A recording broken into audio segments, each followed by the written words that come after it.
Welcome to Crime, Corruption, and Cocktails, the true crime podcast where we look at cases of corruption and negligence and examine their historical and cultural implications. Today, I'm drinking a vodka lemonade. What do you have, Del? I am drinking a tequila sunrise. We are continuing to focus on scammers and fraudsters on this week's episode as we dive into the wild story of the Tinder Swindler. This is the nickname given to Simon Leveiv, who between 2017 and 2019 allegedly conned an estimated $10 million from victims using various Ponzi schemes and the dating app Tinder. Leviev was born Simon Hayat in 1990 in Israel. At the age of 15, he moved to Brooklyn, New York, in the United States with his family's friends, who later accused him of misusing their credit cards. According to interviews done by Felicity Morris, Leviev has been committing minor cons like check fraud since he was a teenager. He later changed his legal name from Simon Hyatt to Simon Leviev, using the surname Leviev to pretend he was related to Lev Leviev, an Israeli businessman known as the quote-unquote King of Diamonds. In 2011, Simon was charged in Israel with theft, forgery, and fraud for cashing stolen checks. According to reports, he stole a checkbook belonging to a family while babysitting their child and another while working as a handyman at their home. He never showed up in court and escaped the country across the border into Jordan with a fake passport and fled further into Europe. In 2012, he was indicted by an Israeli court and charged with theft and forgery of checks, as well as leaving a 5-year-old he was babysitting unattended. In 2015, he was arrested in Finland and was sentenced to 3 years in prison for defrauding several women. When arrested in Finland, he claimed he was an Australian man born in 1978 and was found with 2 forged Israeli passports, 3 forged Israeli driver's licenses, 2 forged Israeli flight permits, and 5 forged American Express credit cards.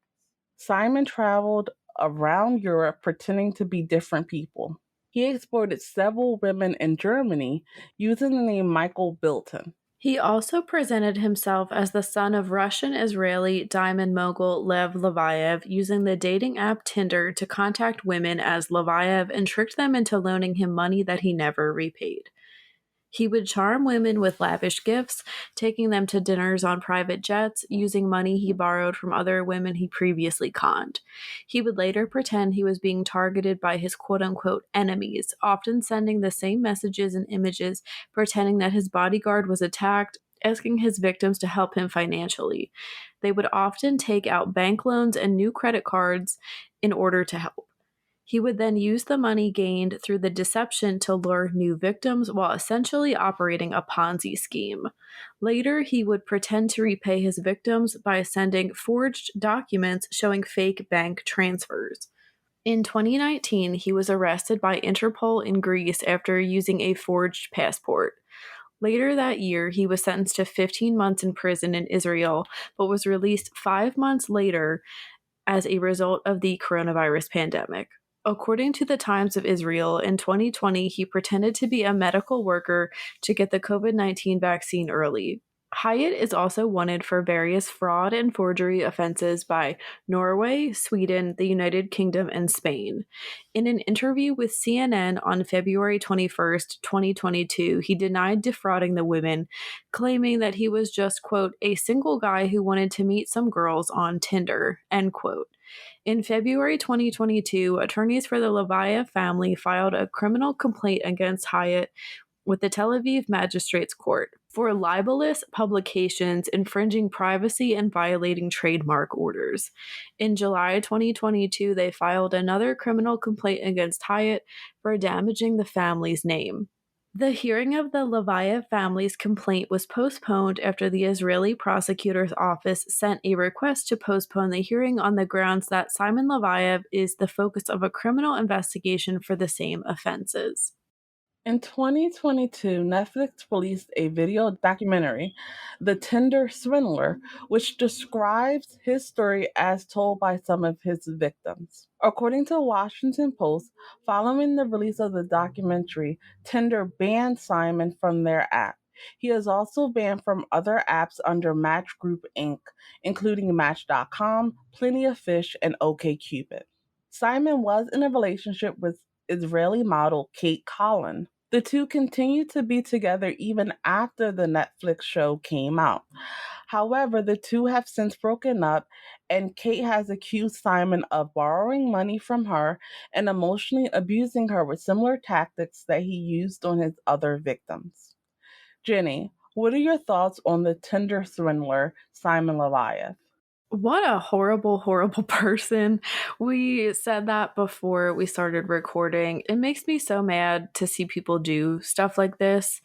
I feel bad for people, the women especially, and anyone that's part of like a dating scam. I think we can judge people all we want, but some people are really swept away by what they think is love. Some are maybe insecure and like scared to be alone, so they put up with more than they should.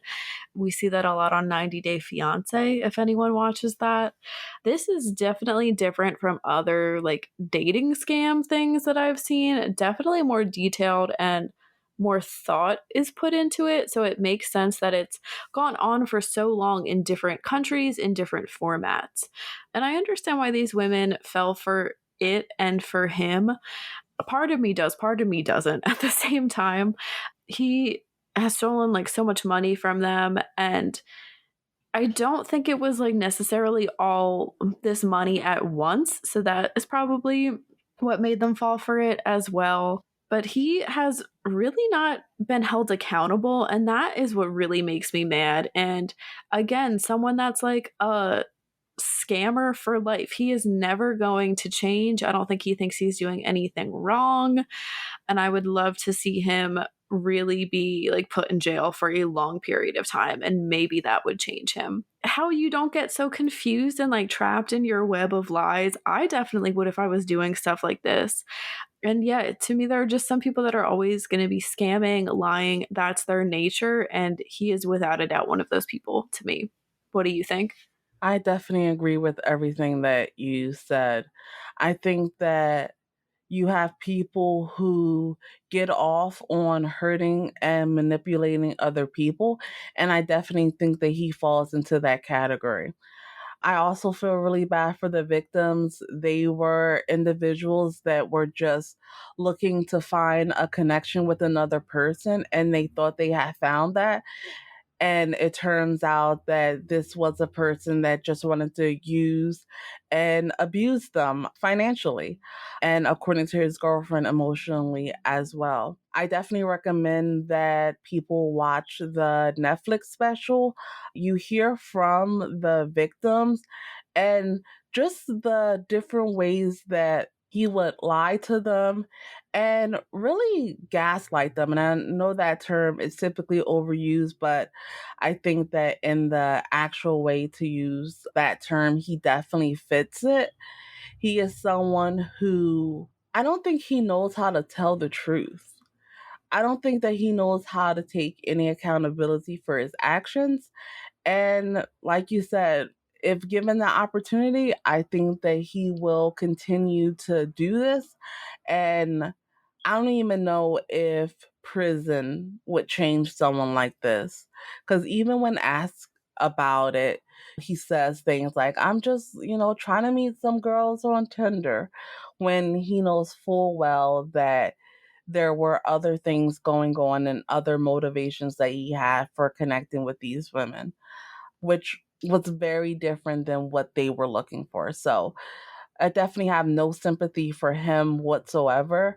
And it's unfortunate that a lot of his victims are still digging themselves out of the financial hole that he put them into. Simon was accused of using his romantic activities to fuel a Ponzi scheme and finance his lifestyle. We're going to look into what a Ponzi scheme is and what are the warning signs that an investment opportunity may be too good to be true. A Ponzi scheme is a form of fraud that lures investors and pays profits to early investors with funds from more recent investors. In a Ponzi scheme, a con artist offers investments that promise very high returns with little or no risk to their victims. The returns are said to originate from a business or secret idea run by the con artist.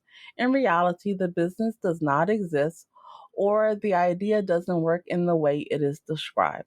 The con artist pays the high returns promised to earlier investors by using money obtained from later individuals.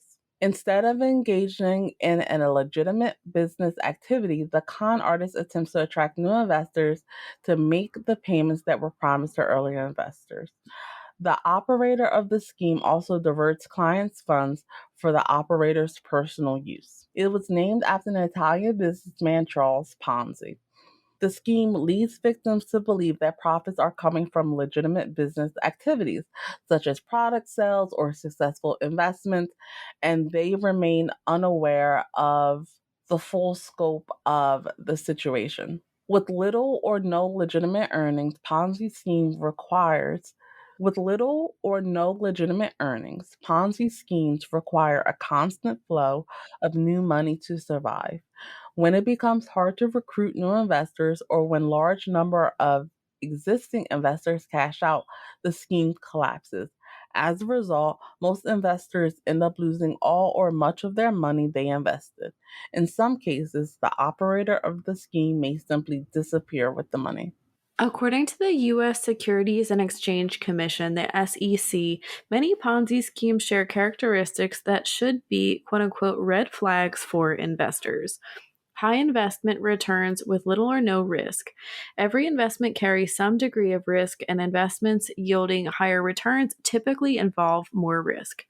Any quote unquote guaranteed invested any quote unquote guaranteed investment opportunity should be considered suspect. Overly consistent returns. Investment values tend to go up and down over time, especially those offering potentially high returns. An investment that continues to generate regularly positive returns, regardless of overall market condition, is considered suspicious. Then there's unregistered investments. Ponzi schemes typically involve investments that have not been registered with financial regulators like the SEC or the FCA. Registration is important because it provides investors with access to key information about the company's management, products, services, and finances. And then there's unlicensed sellers. In the US, federal and state securities laws require that investment professionals and their firms be licensed or registered. Most Ponzi schemes involve unlicensed individuals or unregistered firms. There's also secretive or complex strategies, investments that cannot be understood or on which no complete information can be found or obtained are considered suspicious. Issues with paperwork is another. Account statement errors may be a sign that funds are not being invested as promised. And finally, difficulty receiving payments. Investors should be suspicious of cases where they don't receive a payment or have difficulty cashing out. Ponzi scheme promoters sometimes try to prevent participants from cashing out by offering even higher returns for staying put. Jenny, what are your overall opinions on Ponzi schemes? And do you think that they would ever go away as more people become aware of this type of fraud? It makes me really mad and sad seeing Ponzi schemes. I'm glad more people are talking about them. I don't know if they will ever fully go away because I think people really do. I mean, people enjoy investing for many reasons, but I think there will always be like a lack of education around investments and finances in this country at least that makes people vulnerable to stuff like this. I would hope that maybe less people will fall for it. I think like for millennials, like MLM multi-level marketing schemes, people are really like aware of those and very critical of those. So maybe we can see it go the way of that. But I think there will unfortunately always be people that fall into these schemes for various reasons. I mean, some people, this is like their livelihood and they think they're doing the right thing for themselves. And then their savings are all gone, and it just makes me so sad to see. What do you think? I definitely agree with you. And it's one of those things where you're taking well intentioned people who are looking to either increase their financial, security. They're trying to have more money invested for retirement, or it could be a thing of it's part of the company that they work for, other things that they invest in, and that corporation has put money into a Ponzi scheme and the individual doesn't even know, and they end up losing a lot of their money. I think that instead of going away, Ponzi schemes are just going to form into different types of fraud. You definitely have the crypto space that is creating a lot of fraud. You have NFTs that are fraudulent as well in a lot of cases. I think that as technology changes and grows, fraudsters just find a different way to manipulate people. And I think that as people become more aware of one fraudster, sort of like bacteria or a virus, fraudsters just find a different way to have people part with their money. Unfortunately, some people use romantic relationships as a way to manipulate others and pull them into criminal activity. When a person uses an offer of love or companionship as a means of connecting with a victim, this is called the loverboy method. The loverboy method involves a pimp, sex trafficker, or abuser targeting vulnerable, poor, and often young women with the impression of creating a romantic relationship. Lover boys are human traffickers who usually operate by trying to make young girls or boys fall in love with them. Sometimes they manipulate young people in other ways. Once they have victims under their influence, they exploit them, for instance, in the sex industry. Traditionally, a lover boy seduces young, vulnerable girls and boys over a lengthy period of time in order to exploit them sexually later on. This practice is being used less and less. Nowadays, lover boys resort more quickly and frequently to threatening their victims using blackmail and violence. The lover boy will seduce the girls with kind gestures, love bombing, attention, and gifts.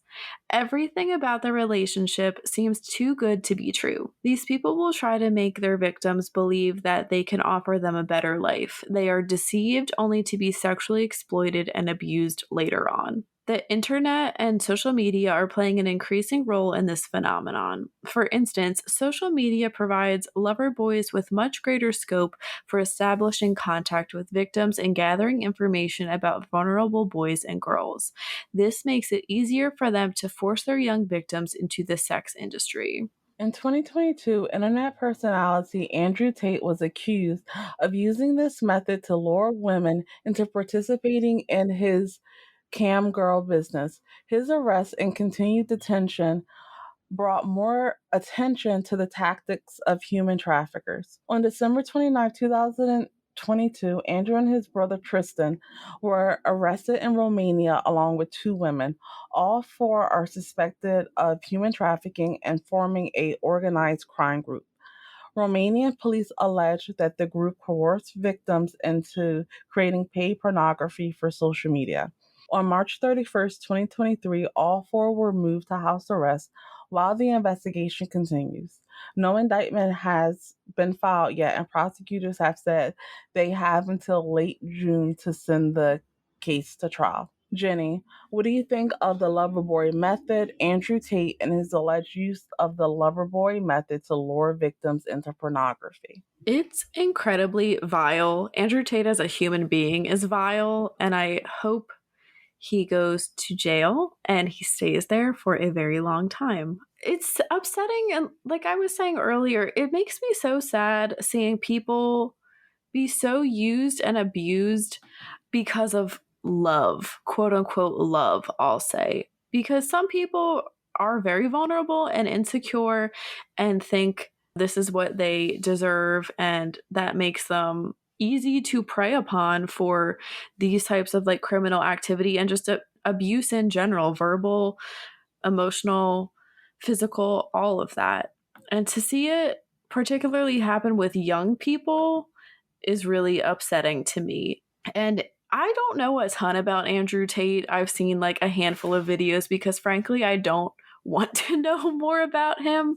It just makes me so angry that he has a platform and such a large group of followers that he has manipulated into thinking stuff like this is acceptable and all right. And speaking of scammers, he is a scammer with that university that he has. So I don't know if you know like more about it than me to be able to word it, but he is a scammer with his business ventures.